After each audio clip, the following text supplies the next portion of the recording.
toutes et à tous et bienvenue à l'émission cette semaine dans D'Entrée. Chloé Lemont à l'animation aujourd'hui pour cette émission. Donc, durant cette émission, nous reviendrons sur des nouvelles marquantes de la dernière semaine. Notre actualité cette semaine, en conférence de presse la semaine passée, le président-directeur général adjoint Philippe Étier et la directrice de la santé publique du CI3S de la Laudière, la Dr Linda Thibault, ont fait le point sur la situation de la COVID-19 dans la région. Plus tôt cette semaine, en conférence de presse, M. François Legault, qui est premier ministre du Québec, accompagné du ministre de la Santé et des Services sociaux, M. Christian Dubé, et du directeur national de la santé publique, M. Horacio Arruda, ont fait tout le point sur la situation de COVID-19. Les différents conseils municipaux se réunissaient cette semaine. Donc, du côté de Berthierville, la mairesse Suzanne Nantel a annoncé, entre autres, que les ventes de garage seront autorisées les 18 et 19 septembre. Plusieurs questions de citoyens ont également été à l'honneur du côté de Lanoraie et du côté de Saint-Ignace de Loyola. Donc, voici des extraits de ces conseils municipaux. Ruth Hélène Brosseau a ouvert son bureau de campagne à Berthierville, donc nous vous présentions des images de ce dernier. Yves Perron, député bloquiste sortant de Berthier-Masquinongé, a tenu une conférence de presse du côté de Louisville concernant la pénurie de main-d'œuvre. Et nous avons rencontré Julie Morin, adjointe à la gestion et à la promotion au Centre d'action bénévole d'Autrey pour parler notamment du passeport vaccinal. Donc, bonne émission à vous! Actuellement, avec 390 cas actifs, le virus est bel et bien présent dans la région. Nous recevons en santé publique en moyenne à peu près 46 nouvelles déclarations à chaque jour.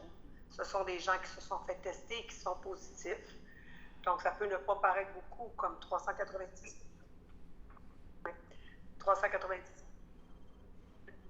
cas qui circulent, mais on sait que c'est quand même, il y a toujours une sous-estimation parce qu'il y a des gens qui ne se font pas dépister, et on y reviendra. La quatrième vague, elle a débuté à la mi-juillet, un peu plus tôt que l'an dernier, où ça avait débuté où la situation épidémiologique similaire à ce qu'on vit actuellement, c'était plutôt à la fin du mois de septembre. À la direction de santé publique, la façon dont on travaille actuellement, c'est qu'on essaie de contrôler la transmission. Nos efforts se concentrent à retracer toutes les personnes qui ont été en contact avec des gens qui nous sont déclarés positifs. On s'assure que ces contacts-là puissent se faire dépister, puis ensuite, on les place en isolement si elles ne sont pas vaccinées. Moi, je demande à la population de collaborer avec nous. C'est un premier message. En fait, de se faire tester si on leur demande, mais aussi, bien évidemment, s'ils ont des nouveaux symptômes qui s'apparentent à la grippe. Ça, c'est très important, c'est un message que je veux passer à la population. Dans les mêmes circonstances l'an dernier, ça veut dire au moment où on avait le même taux d'incidence, comme je vous ai dit, plus au mois de septembre, les personnes allaient un peu plus se faire dépister que cette année. Cette année, avec le même taux d'incidence, si on compare, on a peut-être un taux moyen de 1000 dépistages par jour versus 1400 à la même date. Quelles sont les personnes qui acquièrent la maladie? Actuellement, la Laudière n'est pas différente du reste du Québec. Ce sont en grande majorité des personnes non vaccinées et qui sont entrées en contact avec quelqu'un qui avait le virus parce qu'elles n'ont pas utilisé des moyens pour se protéger, soit la distance physique ou le port du masque. En ce qui concerne l'hospitalisation, on est encore sous contrôle, mais il y a quand même, hier, en tout cas à 15 heures, j'avais 8 personnes vaccinées, 8 personnes hospitalisées, avec quelques-unes aux soins intensifs. Et encore là, on se comporte comme le reste du Québec. On retrouve chez les personnes qui sont hospitalisées des personnes en très grande majorité non vaccinées, et celles qui sont vaccinées, c'est des personnes qui sont immunosupprimées ou avec un état de santé plus précaire. J'aimerais apporter une clarification à propos de j'entends souvent dans les médias qu'il faudrait se faire vacciner pour protéger le réseau de la santé. Puis qu'est-ce qu'on veut dire par là? Puis je trouve que c'est important de vous le rappeler, c'est que quand on parle de protéger le réseau, c'est pas de protéger le travail des professionnels de la santé. Elles en ont beaucoup de travail, puis si ce n'est pas des cas de COVID, elles vont avoir du travail quand même.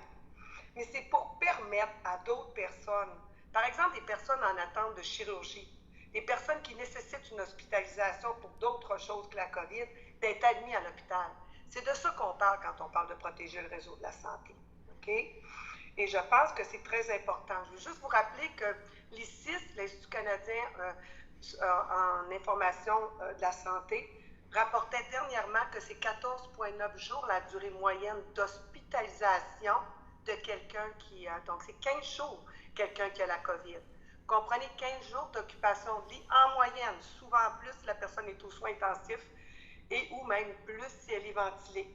Donc, ce sont des lits qui sont occupés par des personnes qui ont la COVID et, comme je vous le dis, la plupart du temps, non vaccinées. Bon, moi, je vous rappelle qu'il y a deux armes pour lutter contre la COVID. La vaccination, les mesures sanitaires.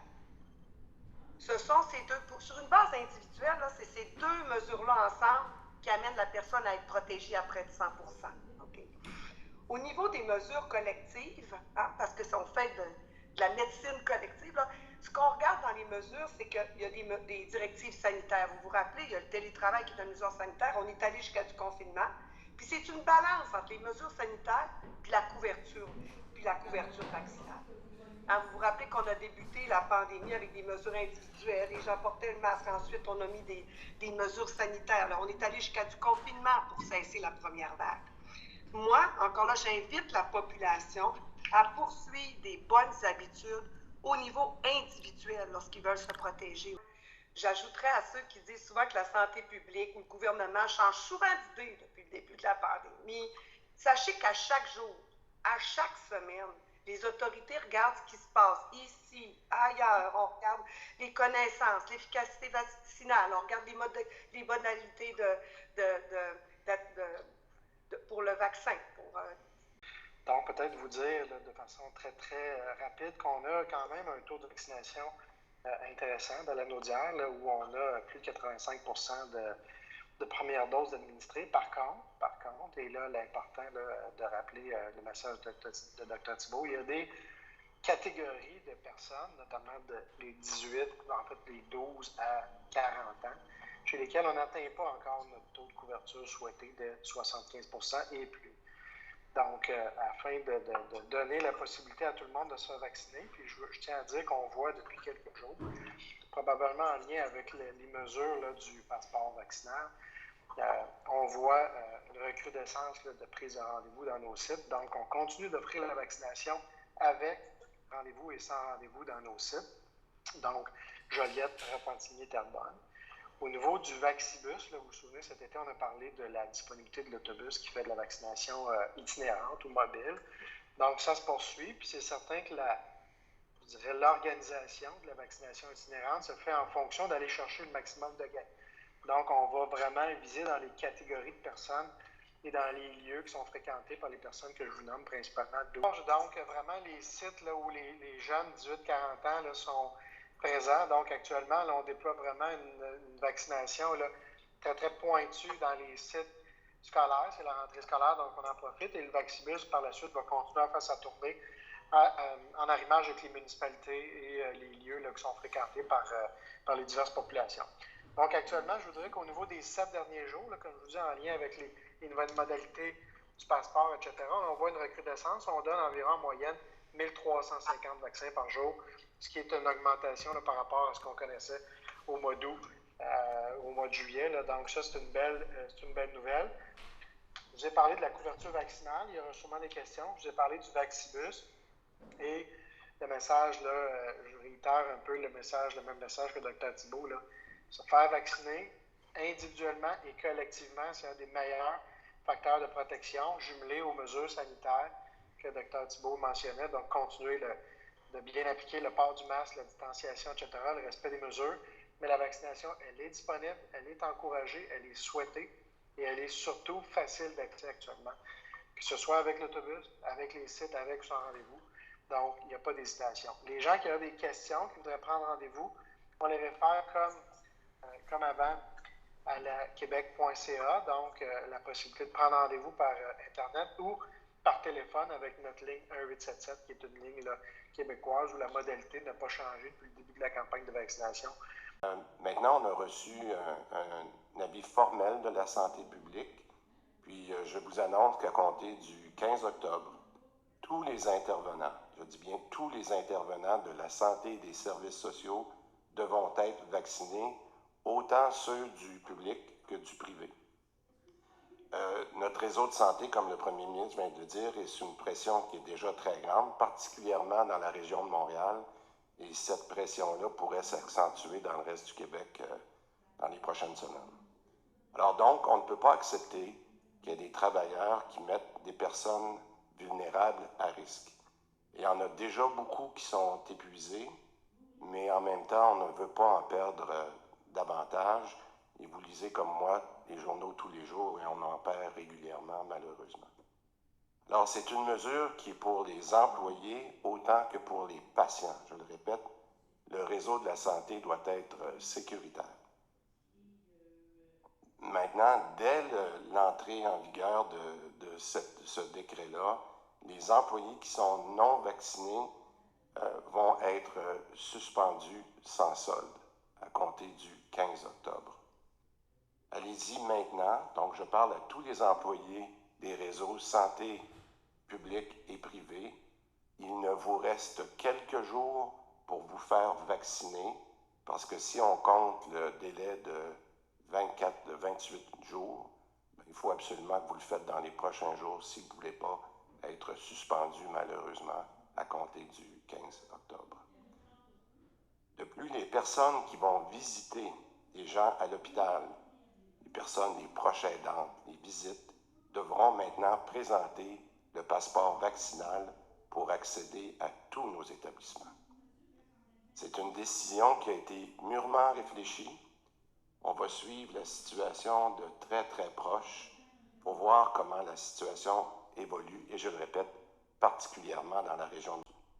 Donc, je veux commencer d'abord pour, encore une fois, vous dire toute la fierté que j'ai envers le peuple québécois. 87% des Québécois ont accepté d'aller chercher au moins une dose. 87%. À l'école, c'est une bonne note. 87%. Donc, je veux dire toute l'admiration que j'ai pour la nation québécoise, pour cette marque de solidarité, parce que c'est d'abord une marque de solidarité. Par contre, c'est là, il y a un mais, c'est que même s'il reste seulement 13% qui n'ont pas eu au moins une dose, il reste qu'actuellement, avec le variant Delta, c'est très contagieux, puis on voit le nombre d'hospitalisations augmenter. C'est important de le dire, là, la science, ça compte. C'est surtout la majorité des personnes qui vont à l'hôpital sont des personnes qui ne sont pas vaccinées. C'est important de le répéter, là. J'ai même un chiffre pour vous. Si vous êtes doublement vacciné, vous avez 30 fois moins de chances d'être hospitalisé à cause de la COVID. Donc, ça veut dire que ça compte, le vaccin. Et on est dans une situation, effectivement, où ça continue d'augmenter. Je vous donne quelques chiffres juste pour situer les choses. D'abord, c'est important de le dire, là, les cas, c'est une chose, mais étant donné que ce n'est pas tout le monde qui développe la maladie, ce qui est surtout important, c'est le nombre d'hospitalisations. Il y a un mois, exactement un mois, on avait 55 hospitalisations. Aujourd'hui, on a 171, donc 5 fois plus. Puis quand on parle avec l'INES, l'INSPQ, les experts de la santé publique, ils prévoient que ça va continuer d'augmenter dans les prochains jours, dans les prochaines semaines. Bon, je n'ai pas besoin de vous dire que la situation est difficile dans les hôpitaux, dans le réseau de la santé, un peu comme partout ailleurs. Là. Je parle avec les premiers ministres des autres provinces, je regarde ce qui se passe aux États-Unis. On manque de personnel. On manque, entre autres, d'infirmières aux soins intensifs, là, des infirmières d'expérience qui sont capables de travailler dans les soins intensifs. Puis on le voit un peu partout dans tous les hôpitaux, ça déborde. Et quand je dis que ça déborde, c'est pas qu'il nous manque de lits. On a assez de lits. Mais il manque d'infirmières. Faut le répéter, là, il va falloir apprendre à vivre avec le virus. Ça veut dire quoi, ça? Apprendre à vivre avec le virus? Ça veut dire que pour un bon bout de temps, il va falloir accepter un certain risque. On ne veut pas reconfiner. Ça veut dire qu'il va falloir, pendant un bon bout de temps, accepter qu'il va y avoir des personnes qui vont être hospitalisées pour la COVID. Ça veut dire que ça ajoute au travail du personnel du réseau de la santé, parce qu'on veut continuer à soigner les patients qui ont d'autres maladies, mais là, on vient en plus ajouter les patients COVID, puis on se dit, là, il n'est pas prêt d'arrêter d'avoir des hospitalisations pour la COVID. Quand je me lève le matin, je voudrais être nulle part ailleurs. Berthier-Masquinongé, c'est chez moi. On a de quoi être fiers de ce qu'on fait et de ce qu'on est. Mais ça pourrait aller vraiment mieux. Ensemble, on avait fait des gains pour notre région, mais depuis 2 ans, on recule. C'est pour ça que j'ai le goût de retourner me battre pour nous. On a besoin d'une voix forte à Ottawa. On mérite mieux. Le 20 septembre, osons ensemble. Surprise pour personne, je pense que c'est l'enjeu principal dans Berthier-Masquinongé en 2021. C'est l'enjeu de la pénurie de main-d'œuvre. On s'en fait parler un peu partout. Nous, dans notre travail de députés avant l'élection et pendant l'élection, pendant nos visites, les témoignages qu'on reçoit, c'est assez troublant. Les entreprises en viennent presque à être désespérées à un moment donné parce que la rareté est vraiment frappante. Bien sûr, la pénurie existait avant la pandémie. Par contre, la pandémie est venue accentuer cette problématique-là. Il y a des choses qu'on pourrait faire rapidement pour améliorer cette situation-là. Premièrement, avant de commencer dans mes solutions, j'aimerais remercier Mme Lacasse de nous accueillir chez elle, chez les Pliages Masquinongé, qui était un exemple, je trouve que c'est un des exemples les plus représentatifs de cette problématique-là, des entreprises qui sont tenues à bout de bras par des gens ordinaires qui ont du cœur au ventre, qui passent des semaines à ne pas calculer leurs heures pour travailler et qui doivent fonctionner avec des équipes réduites sur de longues périodes. Vous trouverez aussi dans le communiqué le témoignage de Mme Sonia Chevalier des Textiles Patelin de Saint-Paulin qui, effectivement, cette semaine, ce matin, est en réunion puis est en train de gérer sa pénurie de main-d'œuvre, donc de pouvoir être avec nous, mais a tenu à témoigner avec Mme Lacasse pour démontrer l'urgence d'agir dans ce dossier-là. La première chose qu'on propose, c'est de revoir de toute urgence le programme de la PCRE. Je vais être bien honnête avec vous, au mois de mars 2020, on a poussé la PCU, on l'a voté, c'était correct. Mais à partir d'avril, on a demandé qu'elle soit incitative au travail. Et ça a été extrêmement long avant que ça soit fait. Et là, on se retrouve avec un gouvernement qui, plutôt que de nous rappeler au Parlement, en temps de pandémie, pour gérer la pandémie, pour ajuster les mesures, prolonge par décret jusqu'au mois d'octobre ces mesures-là. Et là, nos employeurs n'en peuvent plus. Je ne vous dis pas de rayer ça de la carte complètement. Nous, ce qu'on propose, c'est de suspendre le programme, parce qu'on ne sait pas de quoi l'avenir est fait, si jamais on avait une autre vague, et ainsi de suite.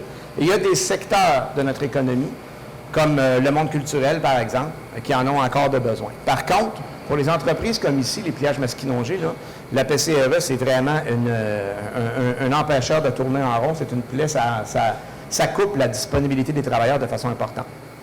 Un autre facteur qu'on peut faire aussi rapidement, c'est sûr que régler la pénurie de main-d'œuvre, ça va se faire sur des années, il n'y a pas de solution magique, mais quelque chose qu'on peut faire rapidement aussi, c'est donner un break, entre guillemets, là, une pause sur l'imposition des salaires des gens de plus de 60 ans.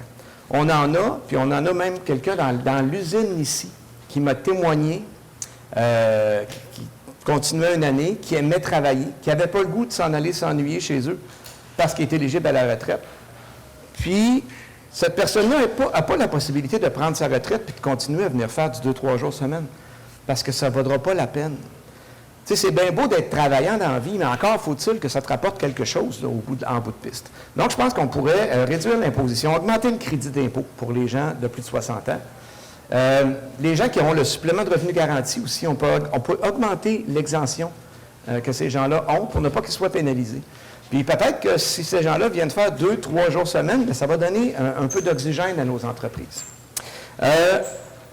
On va parler aussi des travailleurs étrangers temporaires. Ça ne s'applique pas tant ici, mais bientôt peut-être ça viendra, je ne sais pas.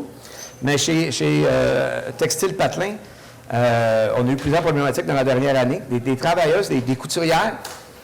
Écoutez, ça fait plusieurs années que la même personne revient. Elle quitte le pays pour un mois, pas capable de revenir avant 6 mois, avant 1 an. Et là, on se fait répondre, nous, dans l'owning de députés, puis dans les bureaux de ministère, que c'est à cause de la COVID, il y a des délais, ainsi de suite. Je veux bien, on l'a tous vécu, mais à un moment donné, il va falloir rationaliser les opérations. Là. Puis, les travailleurs étrangers temporaires, nous, au Bloc, on n'a pas attendu d'être en élection pour proposer des solutions. L'été dernier, déjà, on avait sorti notre plan de relance post-COVID, vous l'avez sûrement vu. On avait fait des propositions faciles à appliquer. Des visas de 3 ans renouvelables d'1 an, des études d'impact sur le marché du travail exigées seulement aux 5 ans plutôt qu'à chaque année. Parce que dans la dernière année, là, on a des entreprises au Québec qui ont payé des études d'impact sur le marché du travail, puis ils ne sont pas fait octroyer les travailleurs avant la fin de la validité de l'étude. Fait que c'est un 1 500, c'est un 2 000 $ dans le beurre, puis c'est une opération après une opération, ça n'a aucun sens. Il faut permettre la mobilité aussi entre les entreprises pour les plus petits entrepreneurs qui voudraient peut-être se partager des travailleurs étrangers dans le cadre, évidemment, de fonctions saisonnières. Une autre chose simple qu'on pourrait faire aussi, c'est de prendre la biométrie à l'arrivée au Canada, plutôt que de l'exiger dans le pays de départ. J'ai des cas particuliers, là, des travailleurs de Cuba sont pas capables de sortir, ça ne marche pas là-bas. Ils sont capables de prendre l'avion. S'ils prennent l'avion, puis ils débarquent à Dorval, puis on fait leur biométrie, c'est réglé. Tu sais, je trouve ça un peu surréaliste de dire ça dans un point de presse, puis que ce n'est pas encore appliqué. Là. Il me semble que des fois, on peut être rationnel puis agir rapidement. Et ultimement, bien, Québec, le gouvernement du Québec demande le rapatriement du programme de travailleurs étrangers temporaires. Nous, évidemment, on supporte ça, parce que d'avoir un gouvernement qui gère, déjà, ça donnerait un gros coup de main. Bon, dans les délais de permis, dans les délais de traitement, on voit souvent qu'un gouvernement est prêt, l'autre ne l'est pas. Il faut recommencer de l'autre bord parce que le formulaire est plus bon. La petite coche sur la page 8 au milieu n'était pas cochée, fait qu'il faut recommencer. À l'immigration, parfois, on va arrêter le traitement totalement le traitement du dossier parce qu'il manque un élément. On le renvoie au complet, il faut recommencer à zéro. Est-ce qu'on pourrait juste demander la pièce manquante? Tu sais, c'est des choses logiques. Des dossiers de papier perdus à l'immigration en 2021, sérieusement, là. Je suis en train de dire ça devant un micro, puis je suis un député dans la vie. Moi. Ça n'a pas de bon sens, là. À un moment donné, il va falloir que quelqu'un se réveille. L'immigration, les demandes de parrainage, les permis de travail. On a traité des cas, là, des gens, là, un monsieur français, des francophones en plus, là. On lui demandait de quitter le pays alors que sa femme commençait des traitements de cancer ici, de chimiothérapie, sa femme québécoise. Là, le fonctionnaire, avec sa petite case de formulaire, disait, bien, il faut que tu quittes le pays 3 mois. Monsieur m'a appelé, il m'a dit, Monsieur Perron, je ne laisserai pas ma femme dans cette épreuve-là. Imaginez-vous, qu'est-ce que les gens vivent? Heureusement, des fois, on fait des téléphones, puis il arrive des petites magies. Non seulement on a réussi à faire débloquer ça, mais 2 semaines après, il recevait son permis de travail. Comme de quoi, des fois, l'appel d'un député peut changer les choses. Mais ça ne devrait pas passer par le bureau du député, ça. Tu sais, on pourrait mettre de l'huile dans le système, dans l'engrenage, là, puis améliorer ces choses-là. Une autre chose dont je voulais vous parler, c'est les crédits d'impôt. Pour les nouveaux diplômés, crédits d'impôt pour les nouveaux arrivants qui s'installent en région. On aurait besoin de ça. Je suis certain que Mme Lacasse accepterait volontiers des nouveaux arrivants comme travailleurs. Encore faut-il qu'il y ait un incitatif. Donc, c'est des choses faciles qu'on peut faire. Et soyez certains que la main-d'œuvre, ça va être une priorité dans le prochain mandat, là. Ça l'est déjà, de toute façon. Vous voyez qu'on avait commencé à travailler sur le dossier avant l'élection. Donc, si jamais il y a des gens qui vous disent qu'il n'y a rien qui a bougé depuis 2 ans, bien, j'ai des petites nouvelles pour eux. On en jasera. On est une entreprise manufacturière œuvrant dans le domaine du meuble, des hôpitaux, des hôtels et restaurants, mais aussi fabricant d'articles sportifs, méditatifs, de décoration, tout en bois ou contreplaqué. L'année prochaine, 40 ans qu'on fêtera de savoir-faire. Voici quelques faits d'entreprise manufacturière et quelques pistes de solutions proposées et qui a déjà eu un très bon préambule. Actuellement, il y a peu ou pas de candidats postulants pour les postes d'opérateurs de machine. Ça fait qu'on doit augmenter les salaires d'entrée pour en attirer. Et par souci d'équité pour nos employés qui sont là depuis longtemps, qui sont là depuis belle lurette, bien, ça nous oblige à augmenter aussi leur salaire pour garder un effort équitable. Donc là, le coût de production, donc, augmente. Qu'est-ce que ça fait? Bien, on est obligé de monter nos prix, puis pour les produits et services, et ça crée une inflation artificielle. Même chose pour la hausse des salaires minimums. Même si le travailleur a un plus gros salaire, il n'a pas plus de pouvoir d'achat parce qu'il paye son hamburger au McDo ou n'importe où plus cher. C'est un cercle vicieux. La rareté, aussi expliquée par M. Perron, par la PCRE, incitant les gens à travailler, ils restent chez eux, ton vieux, dans un temps où est-ce qu'on a besoin de main-d'œuvre, qu'on est en essor, où il y a des entreprises qui veulent se sortir du temps d'arrêt qu'ils ont eu pendant la pénurie, puis essayent, comme les restaurateurs, essaient de s'en sortir. Aussi, il y a les nouveaux employés qu'on embauche finalement, demandent beaucoup de formation et de supervision car ils n'ont pas d'expérience. Et certains, accrochez-vous bien, ne savent tout simplement pas travailler. Les simples tâches de passer le balai ne leur ont jamais été apprises. Ça prend alors beaucoup de patience, d'indulgence et de la formation à répéter souvent parce que le personnel, il ne tient pas la route probablement. Autre chose, en petite entreprise où le propriétaire exerce tous les chapeaux, il manque de personnel, le manque de personnel se traduit aussi à travailler sur le plancher, le galon, le crayon des cheveux, puis oui, ça c'est pour passer le même balai, pour laisser le personnel qualifié se concentrer sur la production. Ça nous occasionne, après ça, des surcharges de travail, nous autres en tant que propriétaires, ça la fin de semaine, le soir, 2e chiffre, 3e chiffre, pour la paperasse administrative, faire les soumissions et tout ça. Les entrepreneurs sont épuisés, stressés, inquiets de la capacité de rencontrer les délais. Les employés qui sont consciencieux qu'on a, là, bien, les autres aussi sont fatigués. Parce qu'ils savent qu'il y a du stock qui leur pousse dans le derrière et qu'il faut qu'ils avancent. Anecdote, juste pour vous montrer. Hier matin, ma bru a fait quoi de moi une grand-mère? J'ai eu le privilège d'assister à la naissance, mais une fois la petite arrivée, back to work, dans l'après-midi. Pour moi, et un de mes employés m'a dit en arrivant, félicitations, mais elle est où la petite? Elle ne vient pas travailler pour nous aider? C'est sûr qu'il y a du sang souillant, mais ça le dit, ça transpire, ça. Aussi, nous devons demander à des clients de devancer, d'anticiper leurs commandes pour avoir un plus long laps de temps pour produire des produits quand ils sont complexes, pour arriver dans leurs délais finaux. Il arrive aussi qu'on doit aussi refuser des contrats, car on ne peut rencontrer les délais avec le personnel qu'on a, simplement. C'est pas le fun, c'est pas plaisant du tout quand on souhaite augmenter notre chiffre d'affaires. La main-d'œuvre migrante, oui, c'est très laborieux pour les entrepreneurs qui sont plongés dans le day-to-day, en cape d'acier, en usine pour faire rouler la production. Et de plus, c'est une solution à moyen et long terme et ce n'est pas envisageable pour augmenter la semaine prochaine la production. Ce n'est pas une solution à court terme. Il y a existence aussi, malheureusement, de jeunes qui sont en pleine santé, mais qui sont des travailleurs et qui sont des travailleurs potentiels, mais qui sont déjà sur le bien-être social ou toujours collés dans le fond du divan parental. Il faudrait se poser des questions là-dessus. Nos travailleurs expérimentés de 30 ans, 40 ans, j'en ai un qui va avoir 40 ans d'ancienneté, il y a 67 ans, ils ont l'âge de la pré-retraite ou de la retraite, mais ils sont restreints quant aux heures qu'ils peuvent nous laisser ou nous garder parce qu'ils ont des pénalités financières. Alors, plusieurs choix peuvent peut-être être envisageables. Misons sur la jeunesse. Oui, la formation académique, le DEP jusqu'au bac, pour l'obtention d'emplois gratifiants et motivants. Super.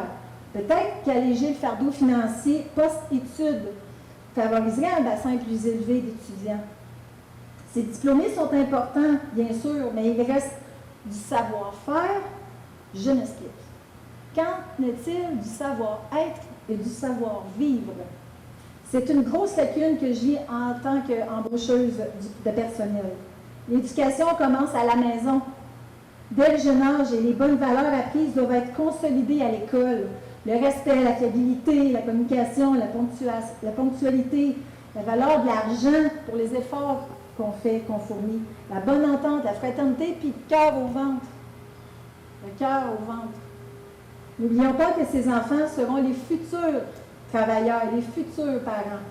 Donc, on a amélioré cette tranche de vie pour un meilleur futur pour tous et minimiser le décrochage scolaire et les suicides peut-être, car ils seraient plus outillés, mieux outillés pour ce qu'on vit dans les aléas de la vie, qu'ils sont drôles ou moins drôles. Ils ont aussi sur la main-d'œuvre de l'approche de la retraite et déjà des retraités. C'est un personnel très qualifié, avec un beau bagage de vie, chevronné et depuis longtemps formé. Il faudrait leur éviter des pénalités dans leur revenu de vieillesse ou autre s'ils travaillent plus longtemps. T'sais, ils ont le goût de continuer à travailler, pourquoi qu'on les barrerait? La réduction ou l'abolition de paiement d'impôts après 35 heures, 40 heures, serait peut-être un exemple aussi, serait un autre type d'incitatif à les laisser sur le marché du travail, à les laisser continuer. Pourquoi? Parce qu'ils sortent de chez eux, c'est des ennuis. Ces personnes à cheveux gris, c'est une main-d'œuvre immédiate, disponible et volontaire. Ça les éloignerait de l'ennui et de la maladie en les gardant actifs. Puis, maintenir une vie sociale, c'est bon en titi pour le moral. Un bon moral, être valorisé, ça l'éloigne de l'hôpital aussi. Ça coûte moins cher d'hôpitaux. Ça améliore aussi leur revenu, peut-être, parce que des fois, ça se peut que ce soit un revenu de base pour eux autres. Puis, c'est une main-d'œuvre accessible ici et maintenant, et très souriante aussi, parce qu'on continue, ils sont heureux. En conclusion, n'attendons pas que la pénurie de main-d'œuvre se transfère en pénurie d'emploi, parce que les entrepreneurs auront dû fermer leurs portes par manque de personnel, les empêchant d'opérer. Par exemple, juste ici, 2 restaurateurs ont fermé cet été. C'est pas le fun, là. On doit se réveiller et c'est la responsabilité de tous d'y voir.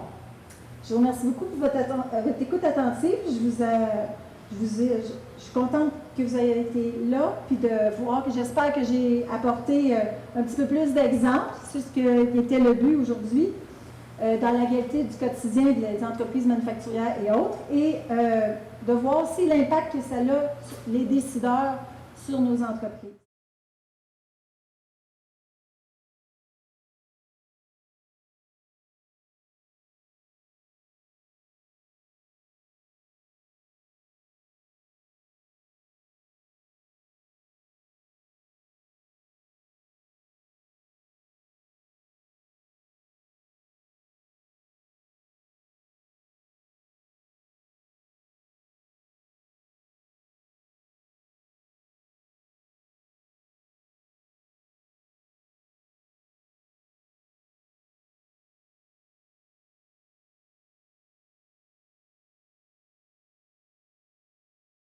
Prenons maintenant en considération que la réfection de la rue Pierre-de-Lesage est inscrite au programme triennal d'immobilisation, que le projet consiste à remplacer les infrastructures souterraines, à effectuer les aménagements relatifs à la circulation et procéder à l'installation des aménagements urbains afin de bonifier les abords de la rue.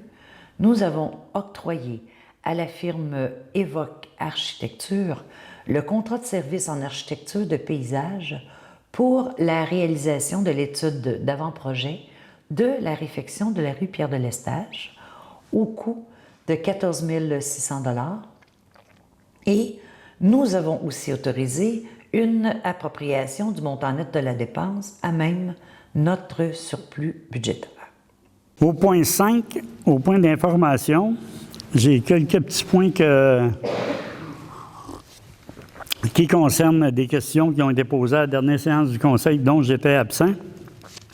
Et puis en même temps, comme premier point, je voudrais indiquer à la population que la barrière au quai va être installée jeudi Donc, jeudi de cette semaine, puis elle devrait être installée là, environ à l'endroit où est-ce que il y a le dernier stationnement pour bateaux.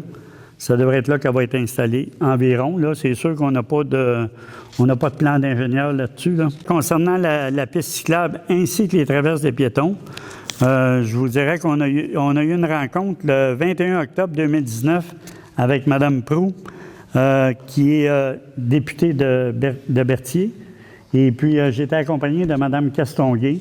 On lui a parlé de tout ça, ces problématiques-là. Autant le prolongement, bien, la piste cyclable, on sait qu'il manque 7 km à la piste cyclable. Puis, effectivement, ça fait des années qu'on en parle.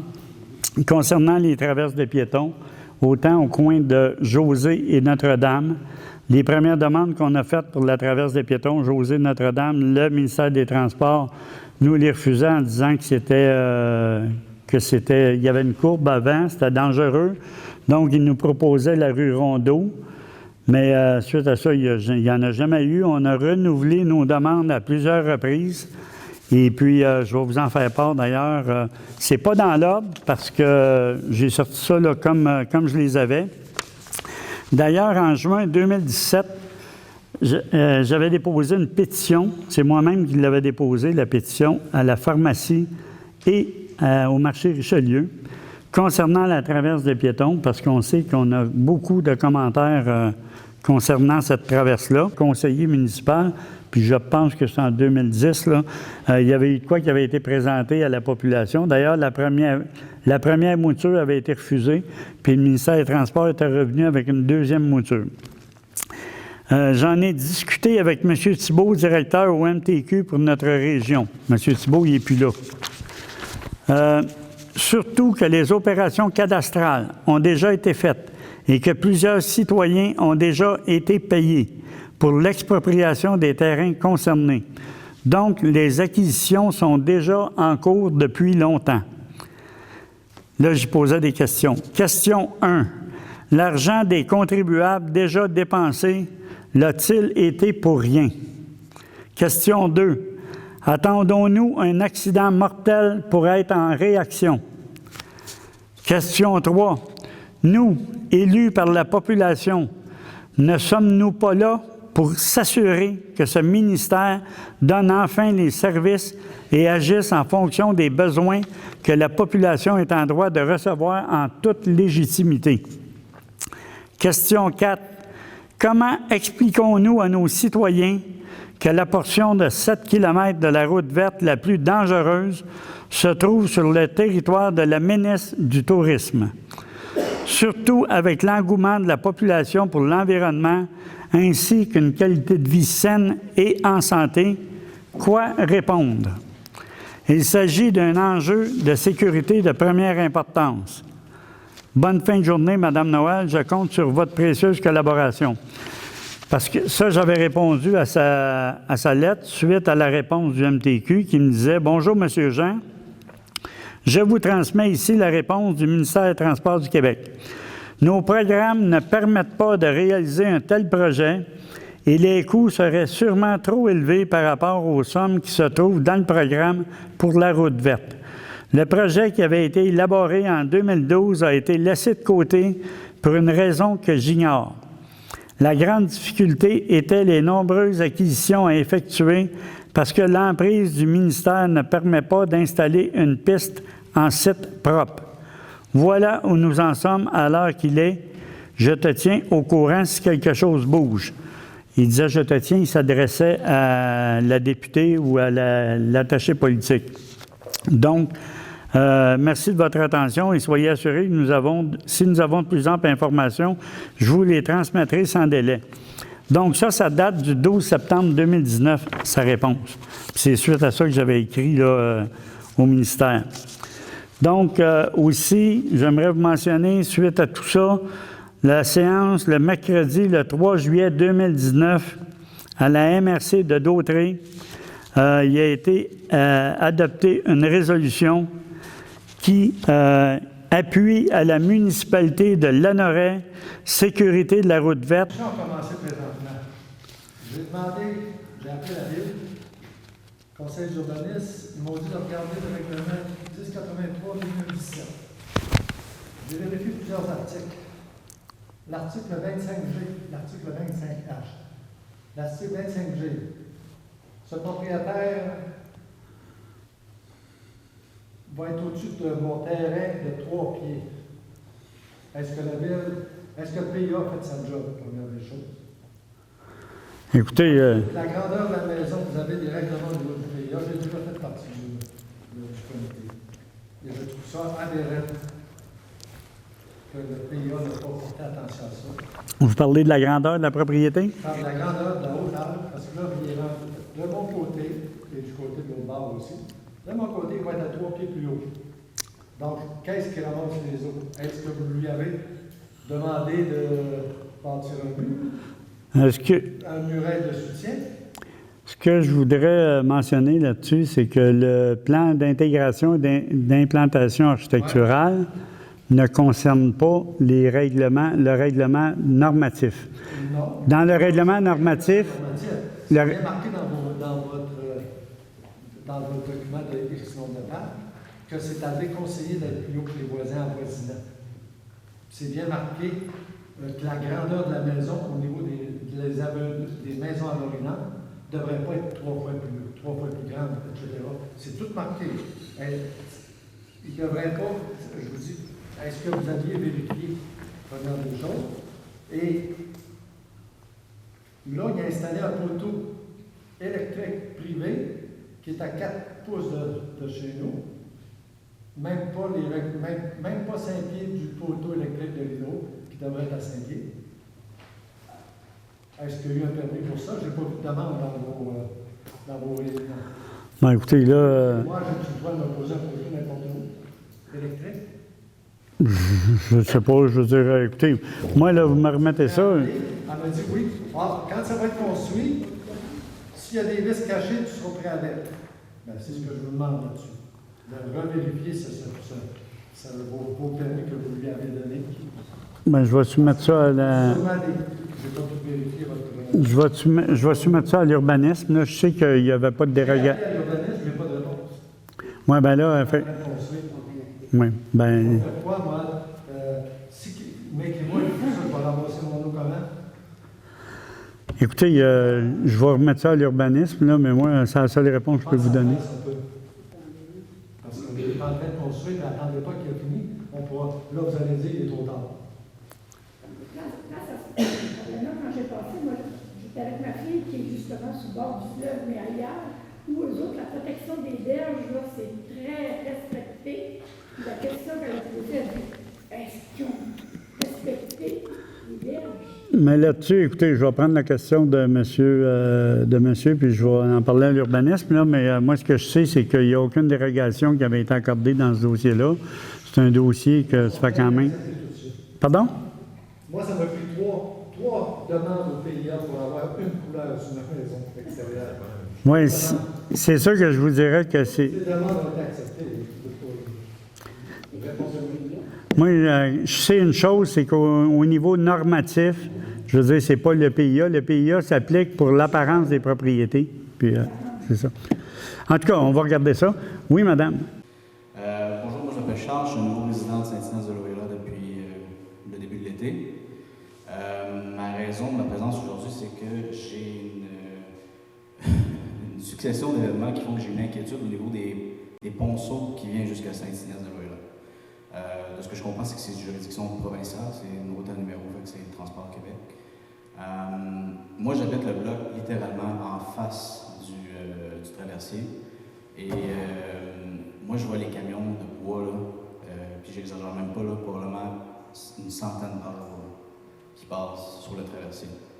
Ces camions-là, je ne sais pas combien ça pèse, là, mais j'ai fait du camionnage et moi, on me dit que les ponts sont vraiment en mauvais état et que ces camions-là passent par la traversée pour éviter la balance à Trois-Rivières. Et là, en plus, récemment, j'ai un ami que j'ai rencontré à Joliette qui me dit qu'il avait acheté sa maison à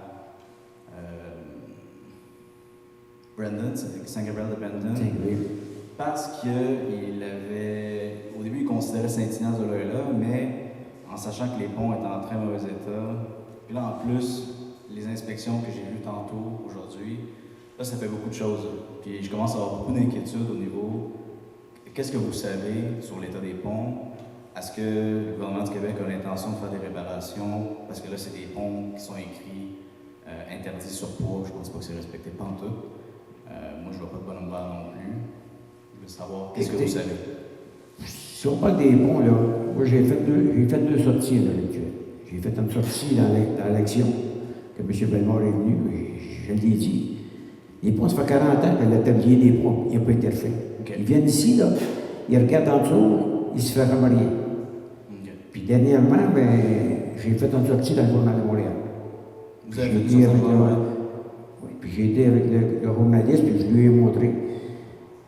Puis ça fait à peu près 2 semaines, là, il y a une personne qui est venue me voir, puis il me dit, là, Henri, il dit, j'ai pas ça en garde, moi, là. Puis il dit, c'était pas un an, quoi, là-dessous du tablier. Mais ça a l'air d'être unanime. Là, je ne savais pas que vous avez fait un article. Fait que, mais c'est extrêmement dangereux. Oui, ce que je veux faire, c'est ceux qui sont venus inspecter, là, ils vont-tu faire quelque chose? Non, parce que même, je l'ai déjà dit à notre député. Non, mais là, c'est parce que ça urge. Moi, j'ai déjà parlé de ça à Mme Proulx. J'ai dit à Mme Proulx, écoutez, je ne sais pas ce qu'on a dans la MRC d'Autrey qui ne va pas, mais on fait du rapiaçage. Okay. La réponse que j'ai eue, c'était, bien, écoutez, M. Val, on fait du rapiaçage, mais on met les routes sécuritaires. Mais moi, je lui ai dit, Mme Proulx, des parties de Berthier, là, venez-vous-en jusqu'à Traverse, là, puis si votre auto, elle s'en va bien route, elle ne bouge pas, mais là, c'est pas ça, on s'en va, on est de même. Mais c'est ça. Ils font du rapiaçage sur la moitié de chemin. Puis écoutez, moi, j'ai été à Saint-Gabriel dernièrement, c'est encore ça qu'ils font du rapiaçage. Vous savez, c'est pas ça qu'on veut. Moi, je vais dans le Mauricie, je vois, aller à la Reliette, c'est toute la belle assade qu'ils font. Okay. Mais vous, qu'est-ce que vous pensez que la municipalité pourrait faire? Bien, la municipalité, à un moment donné, il va falloir que je me mette avec les autres maîtres du coin, puis on va sortir. C'est au même titre que les médecins. On est avec de faire une conférence de presse, là, parce que c'est illogique que dans un an, même pas dans un an d'ici, il va nous rester un médecin. Il y a un médecin dans la région? Un médecin pour tout le pôle Berthier qui se présente à peu près pas loin de entre 20 et 25 000 personnes. OK. Fait que c'est la même chose, il faut faire quelque chose. Vous savez, c'est plein, je l'ai dit, il va falloir sortir. Puis, pas qu'avec les journalistes du coin, là, ça va être des journalistes nationaux. Leur dire, écoutez, nos routes sont plus sécuritaires. Ça nous prend des médecins parce que le monde, il faut qu'ils se fassent soigner. On n'a pas personne. On est sur la liste, mais la liste, moi, ça doit faire 3 ans que je suis à la liste, mais il n'y a pas personne qui m'a appelé. C'est la même chose pour les chalets dans les îles, et ainsi de suite. Vous savez, ils sortent des règlements, les règlements transitoires, ils ont mis pire que le décret qu'on a eu pour les inondations. Puis là, on attend le règlement qui soit adopté pour voir qu'est-ce que ça va être. Si c'est pas correct, il y a une conférence de presse qui va se faire. J'ai entendu avec les Saint-Anne-de-Sorel. Vous savez, on suit les dossiers de pas à pas. Installé à la halte là, dans les derniers jours, mais on est vraiment content de l'ouvrir aujourd'hui, notre local, puis de vous inviter à le visiter et à le voir. Donc, comment ça va se passer aujourd'hui? Évidemment, avec la pandémie et la recrudescence de cas là, dans notre région, on a décidé de garder ça assez simple. On voulait vous recevoir, vous offrir à manger, vous offrir à boire, mais votre santé, c'est vraiment notre priorité. Fait qu'aujourd'hui, on garde ça simple. L'important, c'est de vous voir, pouvoir vous parler, puis que vous puissiez discuter avec Mme Brosseau, donc aujourd'hui. Voilà, donc sans plus tarder, je laisse la parole à notre candidate favorite, extraordinaire, Ruth-Hélène Brosseau!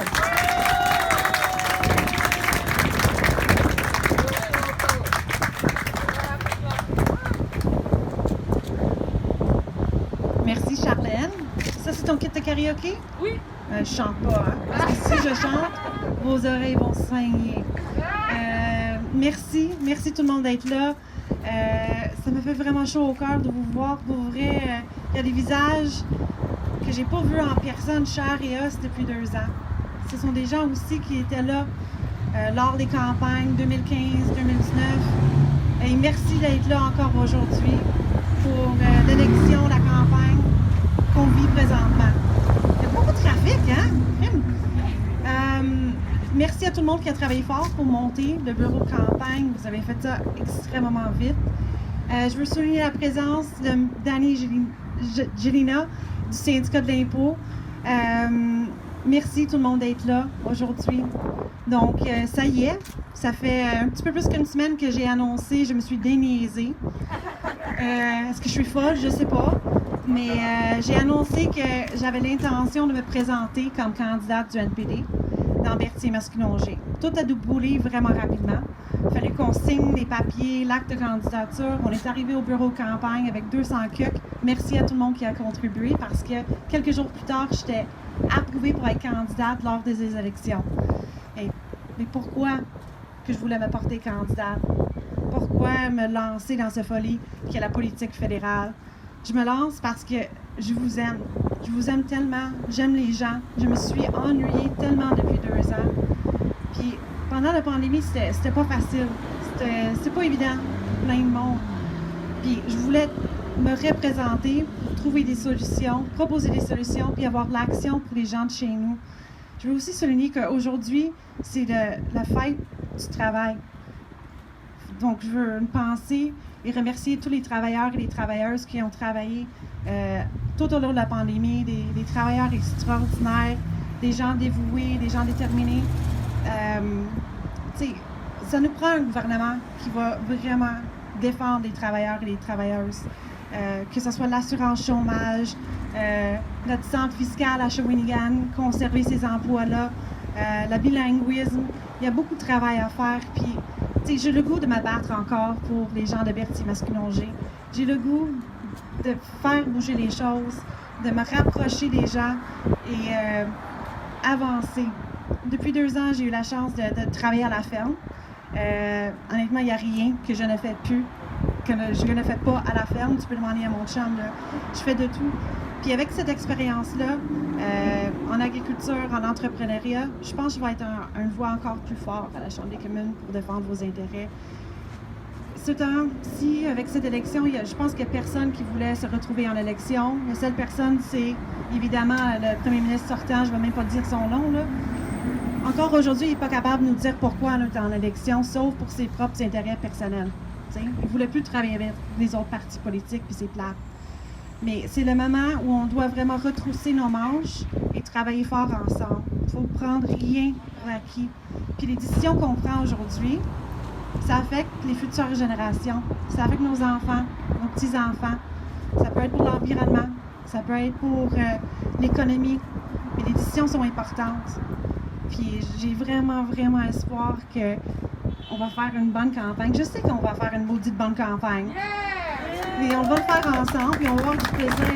Mais l'objectif, c'est de s'amuser, être positive, proposer des bonnes solutions. Puis honnêtement, je veux célébrer avec vous à la fin, le 20 septembre. Peu importe la décision qui va être prise par les électeurs et les électrices. On va avoir du plaisir, on va être fiers du travail accompli. Mais l'important, c'est de sortir le vote. Sortir le vote. T'sais, on a la rentrée scolaire. On a plein de défis. Il faut qu'on motive les gens d'aller voter. Donc, je pense ensemble, si on travaille ensemble, si on retrouve les manches, on va être capable de faire qu'est-ce qui est extraordinaire. Donc, merci tout le monde d'être là. On va faire, je pense, des visites. C'est ça, Charlène? Du bureau de campagne. Donc, il y a du gros travail qui va être fait ici. Mais si je peux compter sur vous aussi, de nous donner un petit coup de main, si vous avez quelques minutes par semaine, on le prend. Si vous êtes capable de vous déplacer ici, on le prend. Si vous êtes capable de rester chez vous puis faire des appels, appelle les gens dans ton rang, dans ton village, voir qu'est-ce qui se passe, c'est quoi leur priorité, leur demander si on peut avoir leur appui. Ça fait toute la différence. Donc, merci tout le monde d'être là. J'ai hâte de vous parler plus, un à un, mais merci, ça me fait vraiment plaisir.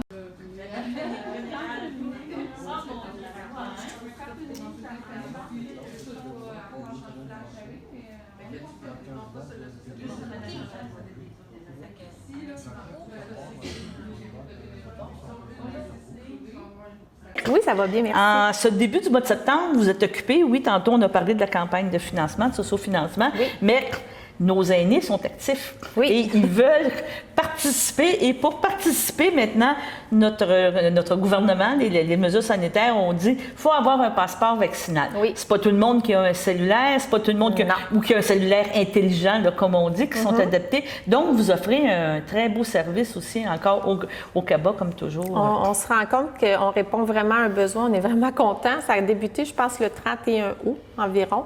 Donc, ce qu'on offre comme service, c'est d'installer l'application VaxiCode sur le cellulaire des gens. Ce service-là est offert gratuitement. Puis sinon, les gens peuvent l'avoir en format carte d'affaires, comme ça, le code. Ceux qui n'ont pas de téléphone, ou il y en a qui veulent les deux. Ils veulent l'application dans le cellulaire, puis ils veulent le format carte d'affaires. On offre le format papier aussi, mais moi, je vous dirais que 99% des gens prennent le code. C'est gratuit, c'est facile. Les gens viennent au CABA, ça se parle déjà beaucoup. On a déjà beaucoup de gens. Un line-up déjà, oui. Ben oui, quand même. Puis, ça va s'estomper à un moment donné, mais ça se parle beaucoup. Puis, vous n'avez pas besoin de prendre rendez-vous. Vous arrivez au CABA, puis on vous fait votre carte. Il y a comme 3 employés qui sont là-dessus. Puis, je sais qu'à Lanoraie, bientôt, il va y avoir un bénévole du CABA qui va être dans la municipalité à Lanoraie pour aider. On ne connaît pas encore toutes les modalités. Ça va être des cases horaires sur rendez-vous, je ne sais pas, mais ça s'en vient. Donc, à Lanoraie, les gens n'auront pas besoin de se déplacer à Berthier. Parce qu'il faut rappeler que... Merci. On se retrouve la semaine prochaine pour une autre émission de cette semaine dans Dautré et pour de nouveaux reportages. Ne manquez pas nos bulletins de nouvelles tous les jours à compter de 18h et en reprise à 12h30. Sur ce, bonne semaine à toutes et à tous.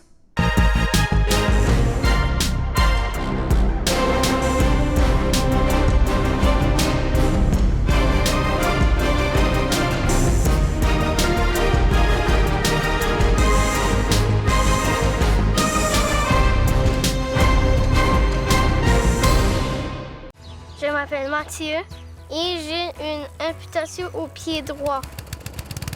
Un jour, Mathieu s'amusait à l'extérieur et a glissé derrière un tracteur de pelouse qui reculait. Les lames du tracteur lui ont coupé une partie du pied. Mathieu est maintenant ambassadeur de la prudence pour l'Association des amputés de guerre. Il incite les enfants à repérer les dangers avant de commencer à jouer.